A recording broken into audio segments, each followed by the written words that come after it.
Gate 2026 question series का question number second लेकर आए हैं हम। ये जो क्वेश्चन है ये फ्लूइड मैकेनिक्स का क्वेश्चन है।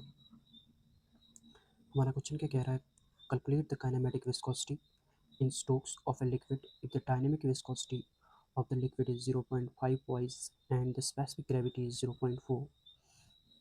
तो हमारी जो काइनेमेटिक विस्कोसिटी डायनेमिक विस्कोसिटी है वो है 0.5 वॉइस। ये क्या है, ये CGS सिस्टम है। ये हमें दिया गया है किसमें, ये हमें दिया गया है CGS सिस्टम में। ये हमें दिया गया है CGS सिस्टम में। CGS यूनिट है, इसे हम करेंगे SI यूनिट में कन्वर्ट, तो हम इसे पास्कल सेकंड में कन्वर्ट करेंगे। डिवाइड बाई 10 करेंगे तो हमारा जो निकलेगा वो निकलेगा 0.05 पास्कल सेकंड। उसके बाद हमें क्या दी गई है, स्पेसिफिक ग्रेविटी हमें 0.4 के बराबर दी गई है।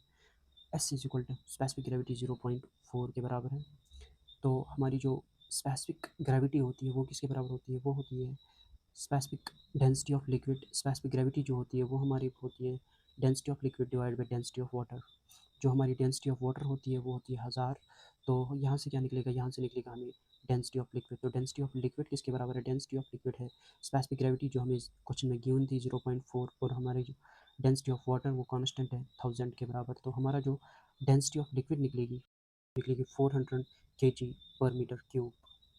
उसके बाद हम क्या करेंगे, उसके बाद हमें पता है काइनेमेटिक विस्कोसिटी जो होती है, काइनेमेटिक विस्कोसिटी वो होती है dynamic viscosity divide by density of liquid.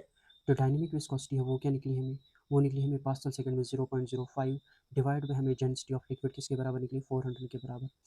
तो हमारा जो आंसर निकलेगा वो निकलेगा 0.00125 मीटर स्क्वायर पर सेकंड। ये क्या है, ये ऐसा यूनिट है किसका, काइनेमेटिक विस्कोसिटी का। बट हमारा जो क्वेश्चन है उसमें बताया गया था कि हमें जो आंसर निकालना है वो स्टोक्स में निकालना है। स्टोक्स क्या है, स्टोक्स CGS सिस्टम है, काइनेमेटिक विस्कोसिटी का CGS यूनिट है। ओके, CGS यूनिट है। तो हम कैसे निकालेंगे, तो हमें पता है कि 1 मीटर स्क्वायर पर सेकेंड किसके बराबर है, 10⁻⁴ स्टोक्स के बराबर होता है। तो हम क्या करेंगे, हम सीधे इंटू करेंगे इसे 10⁻⁴, वहाँ से सॉल्व किया है तो हमारा जो आंसर निकला है वो निकला है 1.2 स्टोक्स के बराबर। तो हमारा जो आंसर है वो है 1.25। हमारा जो आंसर है वो है 1.25 स्टोक्स। Thank you.